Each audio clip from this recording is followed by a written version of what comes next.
Hey, good morning everyone, and welcome to the PivotBoss Pre-Market Report for Thursday, April 12th, 2018. I'm Frank Ochoa, aka PivotBoss. Here's a look at the daily time frame of the ES. Right now we're coiling up big time, compressing at an apex of 2650 right now.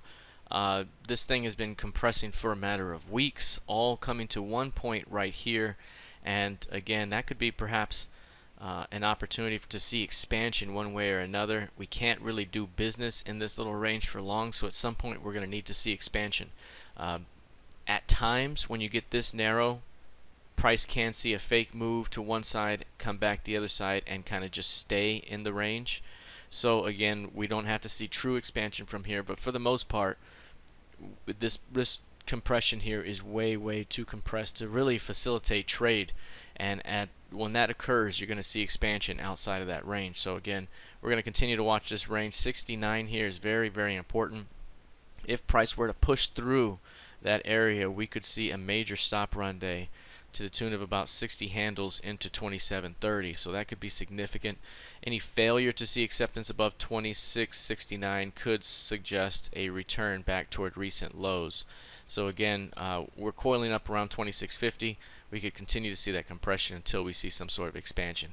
In about 20 minutes here, we'll get initial jobless claims and export price index and import price index. That may provide a little bit of boost when the initial jobless claims comes out. We'll see how that occurs. So here is a look at the NQ now.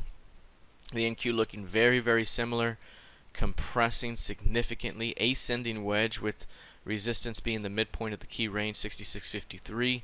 Remember, this level, this key level that we've had on the board for a long time, came to us on this day right there when we formed that low. That was February 6th. After the major sell-off, we got that level. When price hit that midpoint, we knew that that was a target to reach for, and ever since it has been a significant key level and a target to reach for. So again, right now, as we compress right at that point, if price were to push through it, we could see a quick rally back toward the FOMC key level from March at 69.17 quarter. Any failure to see acceptance above that zone, similar to the ES, could result in a return back toward recent support. So again, we're right at the pivot. We got to continue to watch to see how the market responds to it. Taking a look at crude. Here's crude oil. Now, crude had a significant rally here. Last week, we were looking to buy crude off the 62.80s for a shot at returning it back towards 66 to 67.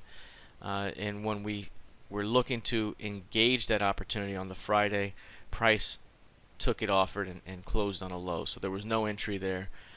Then it turns around on Monday, and it was a shakeout leg, failed new low, and a rally right into our initial target between 66 and 67. Actually reached a high of 67.45, and now we're up here holding just above the top of the key range, which is 66.29 here. That's a level that was formed here at the beginning of February. Now again, this could be due to the fact of the geopolitical tensions mounting in Syria.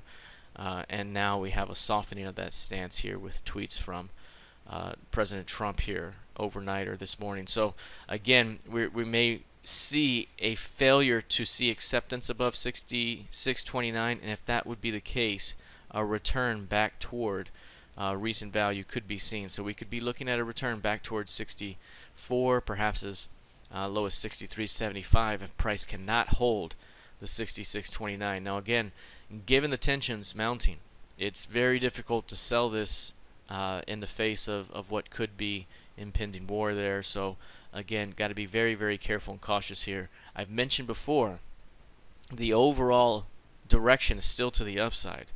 So while this might not be the breakout, at some point we're building toward what could be the ultimate breakout to the upside. That would take us up into 70.40 and 74.50. Those are the upside targets right there that we're looking at once we really do start to run.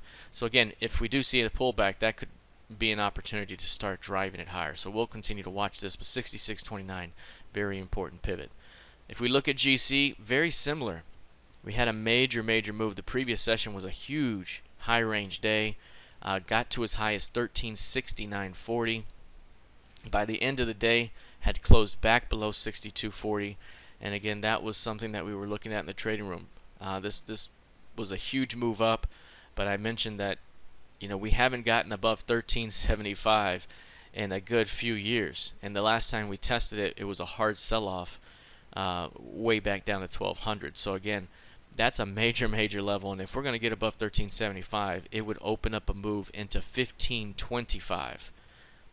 So that's something to consider. If we get above 1375, there's a 150 point potential move to the upside that could occur. That could be the new normal between 1375 and 1525. Again, that would be significant and a significant shift from what we've seen over the last 5 or so years. So again, not highly expected at this moment, but if it starts to happen, we know what the next major upside target is. Again, 1375 significant, and right now we're still in the range. And so as we're still in the range, it's an opportunity to fade the edges until proven otherwise. We do have a rounded bottom type of behavior that's developing, which could lead to a major breakout. And again, through 1375 opens up upside as far as 1525 over the course of the next month or two. All right, let's take a look lastly at ZB. We looked at this one yesterday here. ZB rounded bottom that's developing. This continues to be in play.